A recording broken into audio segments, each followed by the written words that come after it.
Olá para todos vocês que acompanham o portal Metrópoles. Meu nome é Vinícius Veloso, sou repórter de entretenimento e hoje eu vou entrevistar o autor da biografia do Jimi Hendrix, Charles Cross. Acompanhe com a gente.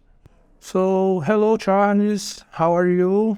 Hey, so sorry for being late. It's if you look out here, you can see what you probably do not see in Brazil, which is tons and tons of snow, Wow. which has made Seattle. We live on a city of hills, so the power goes out a lot because trees. So my power was out for a bit, but it came back on, and in any case, I'm glad I'm here with you.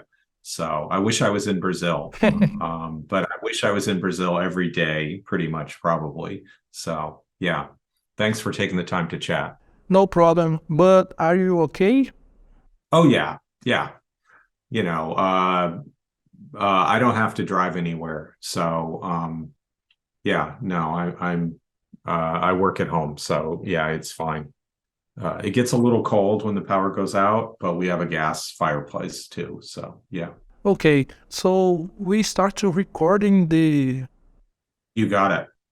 and I will present me. My name is Vinicius Veloso. I'm from Metrópoles, a Brazilian online portal. And at first, I want to congratulate you because you have writing a very descriptive biography, rich in details, and I like so much to read it. Oh, thank you very much. Gracias. So I have many questions for you. So can we start? Absolutely. Okay. This isn't the first biography you have writing. How was this work on Jimi Hendrix book different from the others? Most of the other people that I've written about, had some kind of personal relationship or they were my era. Kurt Cobain, I had met and he was my era. The Hart sisters, Ann and Nancy Wilson are, people that I know. But Jimi Hendrix, because of my age, I never met him and, I wasn't old enough to have seen him, if there's anything I could go back and do in my life, I wish I was old enough to have seen Hendrix play live. So it was a bit of a challenge because with Hendrix being dead, I had to track down people that knew him from 20, 30 years ago. And so that took extra effort to understand that era. And though I grew up and knew quite a bit about the 70s, 80s, and 90s in Seattle, Jimi Hendrix was Black and he grew up in Seattle in the 40s and 50s, which was a very different world. So I had to research a lot of what that experience was. And that experience was very different. He grew up in a world that still had a lot of racism in it. Not that it doesn't now, but there were challenges, that he had, that I couldn't understand in my life. So I had to go back and do research on that. Okay, this was one of my questions. I want to know how was this research about the racial issues that you made to write the book? Well, Jimmy grew up in Seattle, which at the time was a very diverse place. The high school he went to, which was called Garfield High School, was one of the most singular diverse schools in all of America, partially because there were Asians and Native Americans and Blacks all going to school there, along with a majority of whites. So it was a very diverse world he grew up in. And he said that he didn't really feel color for the most part in terms of when it came to music. And I think his music is influenced by that. You can feel that it's rooted in R&B, but he also was very interested in rock. He loved Duane Eddy. He loved some of the guitar people, that had been influences to him. He loved the theme to Peter Gunn. All these things influenced Jimmy. But race does play a part in his story and how Jimmy leaves Seattle. He was arrested twice within the period of a couple months for the crime of being Black in a car. which basically meant that the at times racist Seattle Police Department would pull over black people simply for driving a car and then say, "Do you own this car?" And given the fact that it was a community where few people could afford to own a car, the car often would be an aunt's or a brother's or somebody. And he was arrested for that twice in the period of a couple months, and then given the option to either serve jail time or join the army. So he joined the army. So it's a very sad part of the story that the greatest musician ever created in Seattle was essentially also run out of town for being black. It's a sad part of his story. I think it did affect his feelings towards his hometown. Yes, for me as a black person, it's a really hard part to read in the book. But Jim is a legend. But reading his biography, you can see how many problems he overcome to reach success. I think I would give it up. So, in addition to talent, what are the main characteristics of Jimmy? Yeah, and I think what the point you just made is a very, very salient and important point to understand who he was. Given the challenges he had because of race, poverty, all the things that faced him, why didn't he give up? I would give up. I'm not that. I would certainly have given up, but he had something that I think almost everyone I've written about that really was a legend had. He had a belief in himself and in his music that was so strong that even with all those barriers, he didn't give up. And so I think why he succeeded is that even when everything around him was telling him he was a failure, Jimmy didn't get famous until he was 23.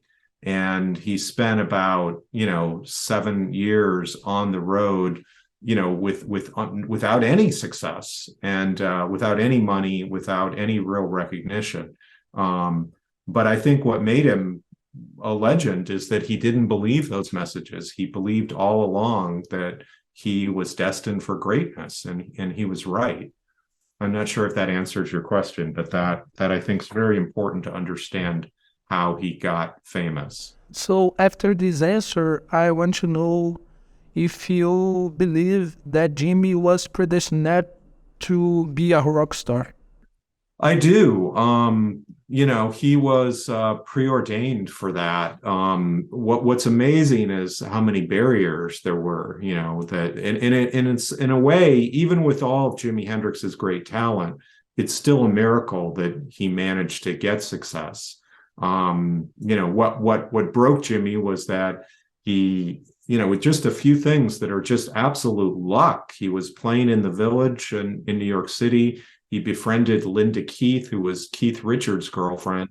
She brought, Chaz Chandler, a guy, to see him.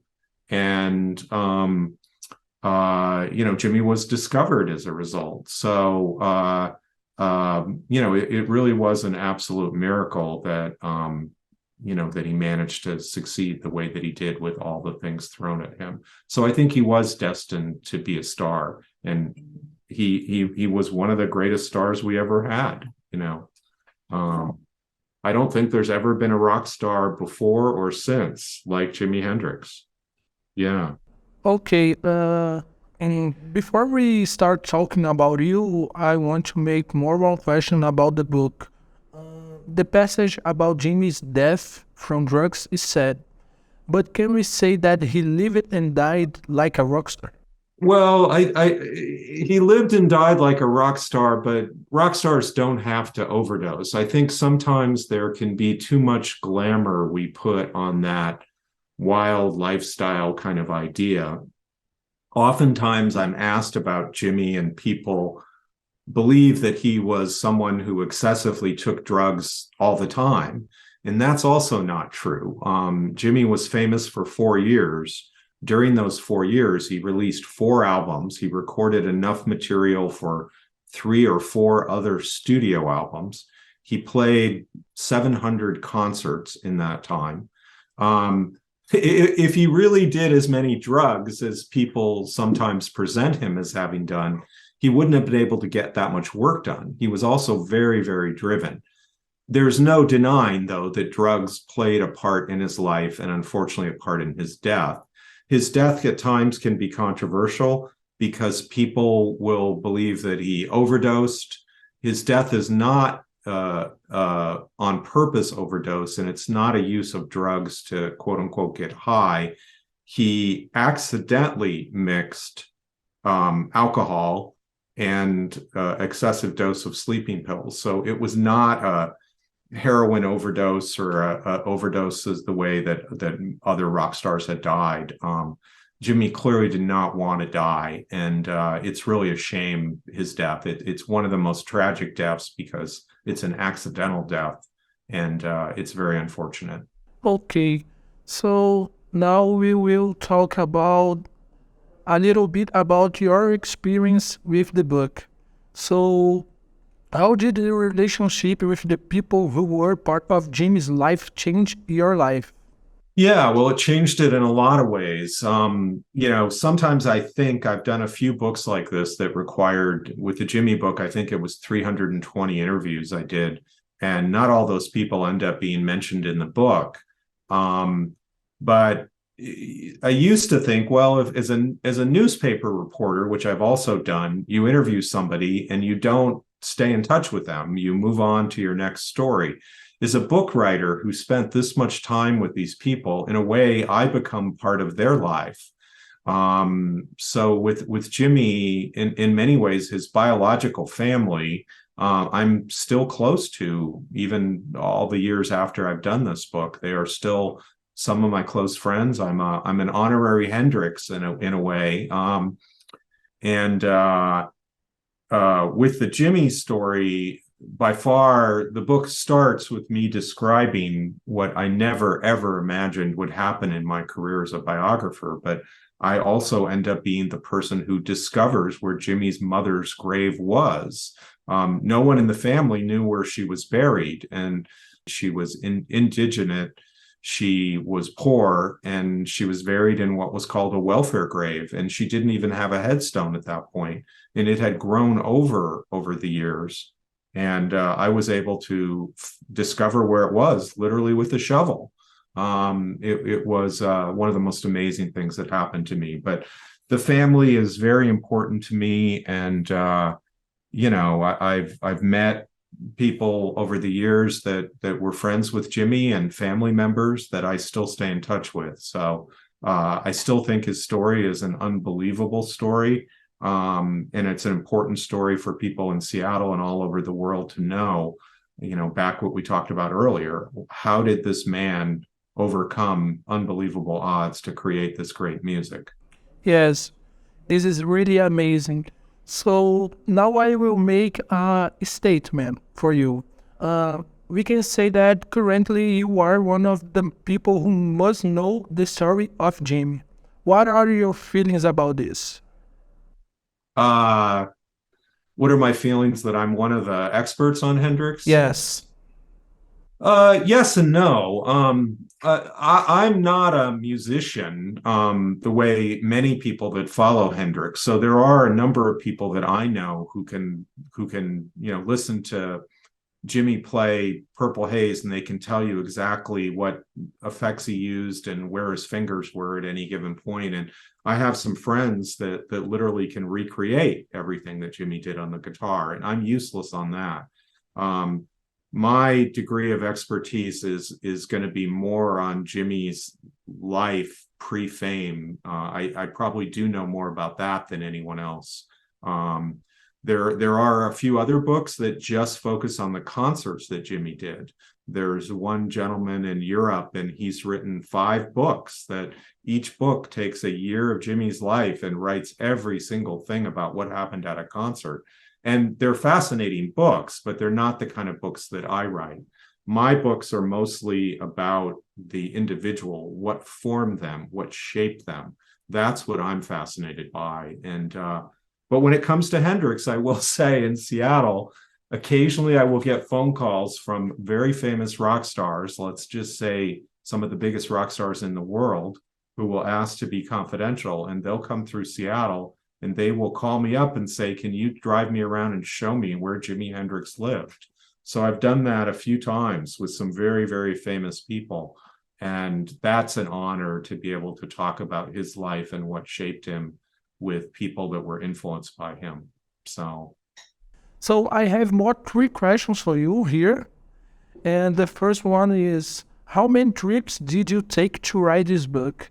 Can you tell us a little about the process of finding characters and histories? Yeah, I worked on this book for almost 4 years. Some of the people were in Seattle, but I traveled to London, I traveled to New York, I traveled to the South, to Mississippi and Nashville and Memphis, and I traveled to Los Angeles quite a bit. And I got to actually hang out with some of these people. I mean, my book also starts with, some time I spent with Noel Redding, who was the great bass player in the Jimi Hendrix Experience.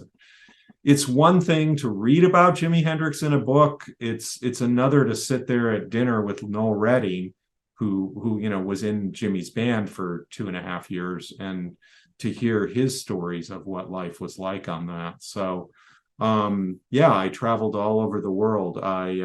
I wish I could go to Brazil to talk about the book. I love Brazil, and people there are very literate and very smart, and care a lot about history. And ironically, Seattle has become, between Hendrix and grunge, Brazil is the place we are most loved. And so many times Brazilian fans will come to Seattle and call me up and say, would you like a cup of coffee? And I said, sure. So in any case, I traveled quite a lot to do the book. And when the book came out originally, I traveled to speak on it all over the US as well. That's nice to know that you and the Seattle people like Brazil. So absolutely. And we have in Seattle, one of the greatest grunge musicians, a guy named Barrett Martin, who was in a band called the Screaming Trees.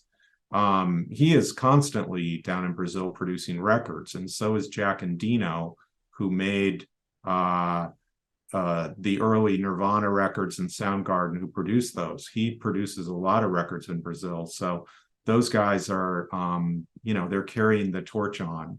And thank you to everyone in Brazil for loving music from Seattle. We appreciate it. So nice.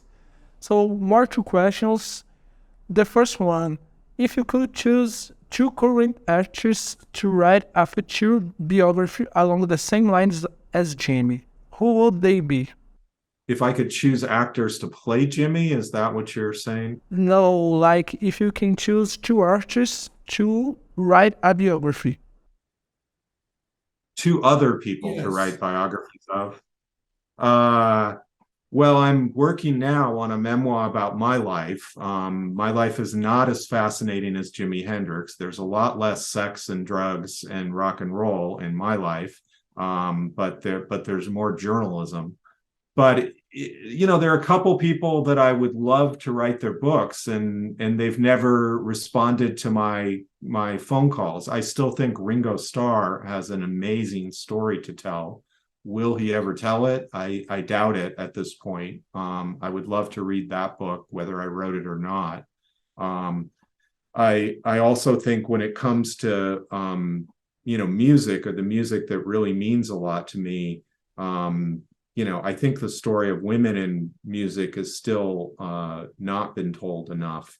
And I obviously wrote Anne and Nancy's story, but I would still love to see biographies from Bonnie Raitt, who's never written one. I'd love to read Dionne Warwick's biography. She's got a movie coming out, but I think there are a lot of figures like that while they're still alive that we have to revere and honor for the role that they played. So those are books that I would like to read, if not write. Okay, so to finish, what is the best chapter, in your opinion, of Jimi Hendrix's biography? There are two moments in the book that I loved more than any other, and one was the story of Jimmy's girlfriend, when he was 16, when she describes what it was like when he got his first guitar, and how imagine you're Jimmy's girlfriend and he has his first guitar and he takes it to a park and he's playing it. It's not plugged in, there's no amp. Imagine if you got to witness and hear that. And that story, partially because it captured how delighted he was, that was a wonderful part of the book. The other story that I loved is similar as well, beyond any others, but it was a story that Billy Cox and some of the people that knew Jimmy in Nashville told me of Jimmy going to a movie theater to watch a movie and bringing, at this point it was an acoustic guitar, but bringing his guitar with him while he went to the movie theater, sitting in the back row, and while whatever movie's playing, Elvis Presley and Girls, Girls, Girls, who knows, but while it's playing, Jimi Hendrix is in the movie theater strumming the guitar the entire time. The fact that he was that wedded to his instrument and that it became an extension of him, I think that part of the story is so wonderful and so amazing that it just really warms my heart to imagine that he just simply could not put that guitar down. And that's part of the reason I think he became so talented. Okay, so Charles, that's it. I want to say congrats for the book, and thanks for your time, and see you later. Thank you so much, and sorry for the delay with our rare snow blizzard. And thank you very much. You did a great job. Ok, bye. Take care. Bye. Essa foi a entrevista com Charles, autor da biografia do Jimi Hendrix. E se você gostou dessa entrevista e quer mais conteúdos como esse, siga e acompanhe as páginas do Metrópoles nas redes sociais e no YouTube.